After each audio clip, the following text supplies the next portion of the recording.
Agus River! Located nga pala to sa Infanta, Quezon! Sa daan pa lang mabubusog na ang mata mo sa ganda ng tanawin. Sulit na sulit ang mahabang rides! Ayan nga pala ang mga kasama namin, ang Team Bombamatic ng James Coffee! Ayan nga pala ang Mimi at Didi ko. Tamang chismisan lang para hindi antokin pagdadrive si Didi. Grabe yung pag dito mga beshi ko.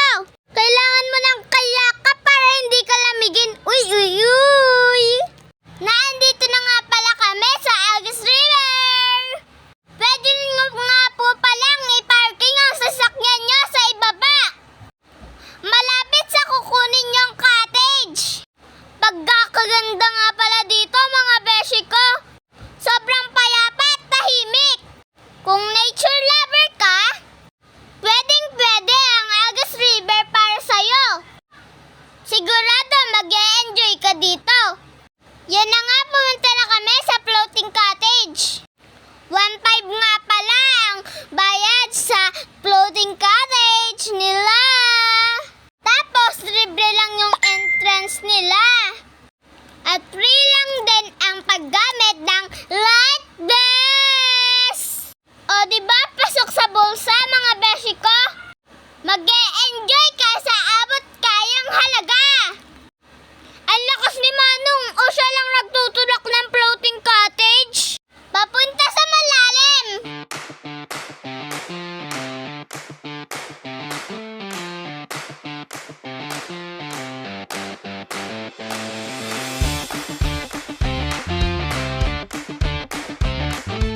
Nag-swimming na nga ang beshi nyo, oh. Hindi na nagpaawat.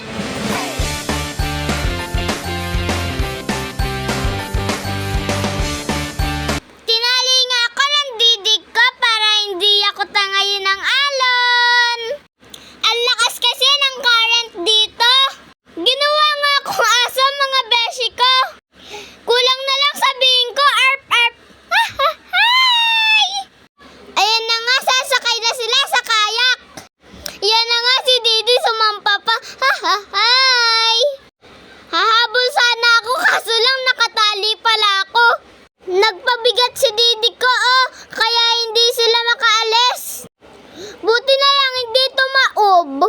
Sagwan ang sagwan si Kuya Panis, oh, pero hindi umaandar. Tapos paglingon niya, nakadagan pala si Didi. Gulat ang person eh. At na-examine naman ang sasakay sa kayak. Kasama ko nga pala si Ninong Manny, si Didi, at si Ninong Natnat. Ay oh, totoo talaga kami gawa kay Didi. At tumaob nga kami talaga dyan mga beshi ko. Buti na lang talaga nakabes ako. At kung hindi, lunod ang person. Ayan na, nakasakay na kami ng maayos, perfect.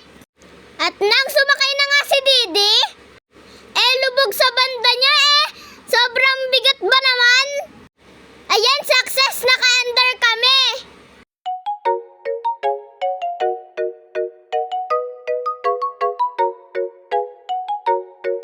Hindi makasakay ng maayos ang Didi ko kaya bumaba na lang siya.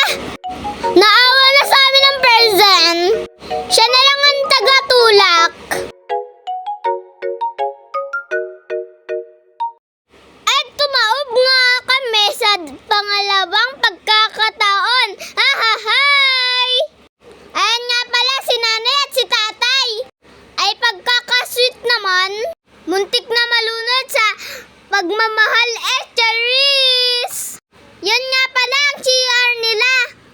Sobrang ganda at linis nga pala ng CR nila. Instagrammable nga rin ang CR nila. Meron sila ditong coffee shop. Probinsya vibes talaga mga beshi ko. Pauwi na nga kami mga beshi ko. Pagod ang mga person pero nag-enjoy naman.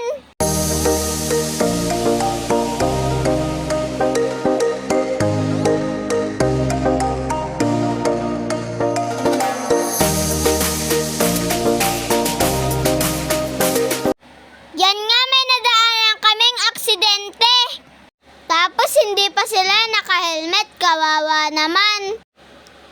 Kaya sa lahat ng riders dyan, lagi kayo magsusuot ng helmet. At huwag magdadrive ng lasing. No, no, no. Lagi mag-iingat. Kumain nga pala kami ng lomi sa RJ's Lomi.